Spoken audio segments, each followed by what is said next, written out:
ये तो आप खाता खोलने की बात कर रहे हैं। मेरा तो ये मानना है कि इस बार भाजपा और कांग्रेस का इस प्रदेश से सफाया हो जाएगा। हालात ये है कि लोग इतने दुखी हैं। आप पहले देख लीजिए टिकट बंटवारे को लेकर क्या स्थिति रही है। आज रात को इनको 2-2 बजे तक टिकट बांटनी पड़ी है और दिन के दिन भी टिकट की घोषणा करनी पड़ी है। राष्ट्रीय पार्टी है और इनको लास्ट दिन तक टिकट के लिए लड़ाई लड़ते रहे, कुत्ते बिल्ले वाले इनकी लड़ाई रही है। आज इनका खत्म हो जाएगा। इन्होंने बहुत इस प्रदेश के अंदर लूट खसूट मचाई है। लोग अब हिसाब मांगेंगे और इलेक्शन में लोगों को हिसाब इनसे मांगना भी चाहिए।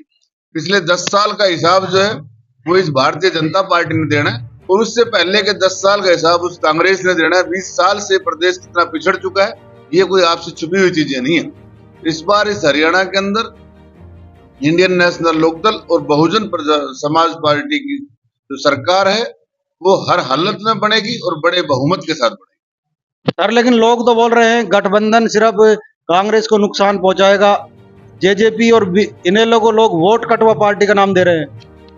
ये तो लोगों को तो बोलने की आदत है, कुछ लोग नहीं बोल रहे, ये जनमानस नहीं बोल रहा, ये एजेंट बोल रहे हैं उन पार्टियों को जो इस तरह की बातें बोलते हैं। इनका तो इस बार निचोड़ हो जाएगा। ये आम जनमानस में जब आप जाएंगे, आम लोगों के पास जब आप जाके बात करेंगे तो आपको लोगों के विचार जब सुनोगे तो जानकारी आपको मिलेगी कि लोग इन पार्टियों से कितना दुखी और परेशान है। ये जो बोल रहे हैं ये इन पार्टियों के और ये जो उम्मीदवार इनके जो एजेंट इस तरह की बातें कर रहे हैं, चौधरी देवीलाल जी का लगाया हुआ पौधा है इंडियन नेशनल लोकदल। चौधरी ओम प्रकाश चौटाला जी का शासन आज लोगों को याद आ रहा है, तो निश्चित रूप से उसकी पुनरावृत्ति करेंगे। भाई अभय सिंह चौटाला जी को इस बार इस प्रदेश का मुखिया बनाकर दोबारा उसी राज को इस हरियाणा में हम स्थापित करने का काम करेंगे। तो क्या लगता है इस बार कितनी सीटें मानते हैं आप गठबंधन की? मेरा ये मानना है कि हम पूर्ण बहुमत से आएंगे और 60 से ऊपर सीटें हम जीतने की इस बार हमें उम्मीद है। ये गठबंधन 60 से ऊपर सीटें हरियाणा में जीतने का काम करेगा। तो ये थे, ये हमारे पास प्रवक्ता है, इनसे बात करेंगे। तो स्वागत है हमारे चैनल में। धन्यवाद आपका। तो किस तरह देखते हैं इंडियन नेशनल लोकदल और बीएसपी गठबंधन को? देखिए, देखना जनता को है और जनता पिछले 10 साल और उससे पहले के 10 साल ये दोनों पार्टियों को देख चुकी है। जो राष्ट्रीय पार्टी अपने आप को होने का दावा करती थी, एक पार्टी वो जो अपने आप को ये कहते थे कि विश्व का सबसे बड़ा संगठन हमारा है, और एक पार्टी वो जो ये कहते थे कि हम सबसे पुरानी पार्टी है। दोनों पार्टियों का क्या हश्र है वो आप ग्राउंड में जाके देखिए कि जनता उनसे किस प्रकार से पीड़ित है। वो पीड़ित क्यों है? क्योंकि उनको पता था कि जो उनसे वायदे करके आए थे उनके वायदे कोई पूरे नहीं हुए।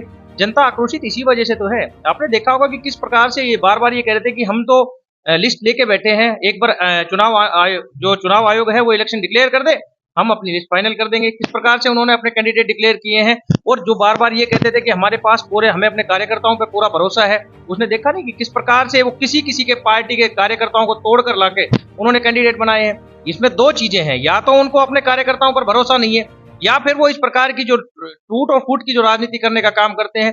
उनका काम केवल और केवल भाईचारे को तोड़ना है, राजनीति करने का काम है। उनका कभी भी मकसद विकास करने का नहीं रहा। अब हम सुमेर से बात करेंगे, हल्का प्रधान है जी। क्या लगता है? ऐसा है, अब की बार इंडियन नेशनल लोकदल का सीएम होगा, दोनों पार्टियों का।